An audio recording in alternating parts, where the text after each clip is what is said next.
남편 준익의 죽음 이후 문주는 결코 풀리지 않는 의문에 사로잡혀 있었다. 장례식의 눈물과 가족들의 원망은 차갑게 그녀를 짓눌렀지만 문주의 시선은 언제나 마지막 순간 준익을 덮쳤던 총성과 김하사의 괴이한 발언에 머물러 있었다. 결국 그녀는 남편이 쓰러진 그 성당으로 발걸음을 옮긴다. 진실을 마주하고자 한 것이다. 그러나 신부는 그녀를 맞이하지 못했다. 성당 안은 침묵에 잠겨 있었고 문을 열고 들어선 순간 문주는 사늘이 식은 신부의 시신을 발견한다. 충격과 절망이 교차하는 순간 뒤편에서 낯선 발소리가 다가왔다. 그녀가 몸을 돌리자 장준익 의원을 저격한 총탄을 막아섰던 사내백 상호가 어둠 속에서 모습을 드러냈다. 문주는 본능적으로 상호에게 묻는다. 이게 무슨 일입니까? 신부님은 왜? 상호는 짧고 단호하게 대답했다. 누군가 그가 알고 있던 걸 지우려 한 거요. 두 사람의 대화는 곧장 무너졌다. 성당 깊은 곳에서 날카로운 기척이 스며든 것이다. 곧 암살자가 모습을 드러냈다. 신부를 죽인 자였다. 그의 눈빛은 짐승처럼 차갑고 손에는 여전히 독이 묻은 독침이 들려 있었다.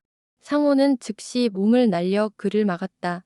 좁은 제단 앞 두 사내의 격투는 치열했다. 의자와 촛대가 쓰러지고 문주는 숨죽여 그 광경을 지켜봤다. 상호가 마침내 암살자를 누르려는 순간 성당 문을 두드리는 소리가 울려 퍼졌다.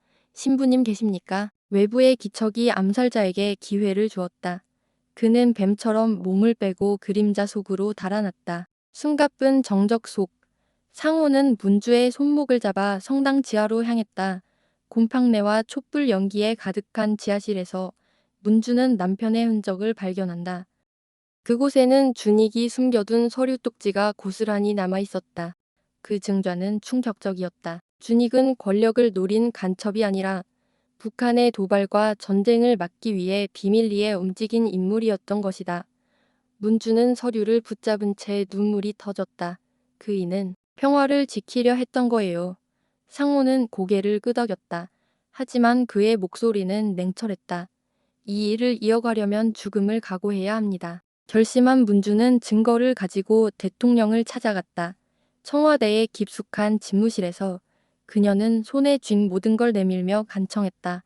부디 진실을 세상에 알려주십시오. 그러나 대통령의 표정은 사늘했다. 그는 증거물을 천천히 쳐다보다가 곧 불꽃 속에 던져버렸다. 서류는 재로 변했고 증거는 사라졌다. 대통령은 단호하게 말했다. 이건 내가 할 일이다.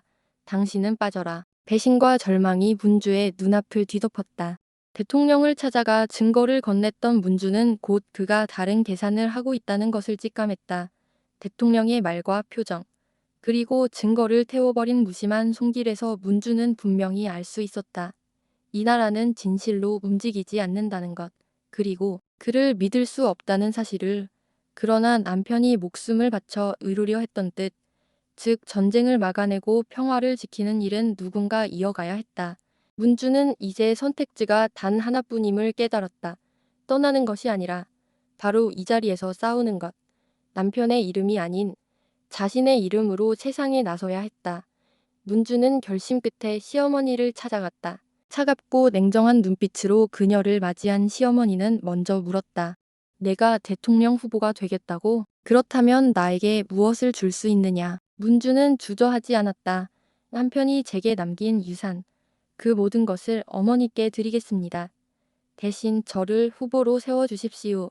시어머니는 잠시 말이 없었다. 그러나 그 침묵 속에서 모진 현실을 헤쳐온 노정치인의 무게가 느껴졌다. 결국 그녀는 고개를 끄덕이며 대답했다. 좋다. 내가 그렇게까지 말한다면 나는 널 밀겠다. 끝까지 후보로 만들겠다. 문주는 약속을 받아낸 뒤 마지막 부탁을 꺼냈다. 대신 시동생이 잡아둔 보좌관을 풀어주십시오. 그리고 그가 더는 이 일에 끼지 않도록 나라를 떠나게 해주십시오.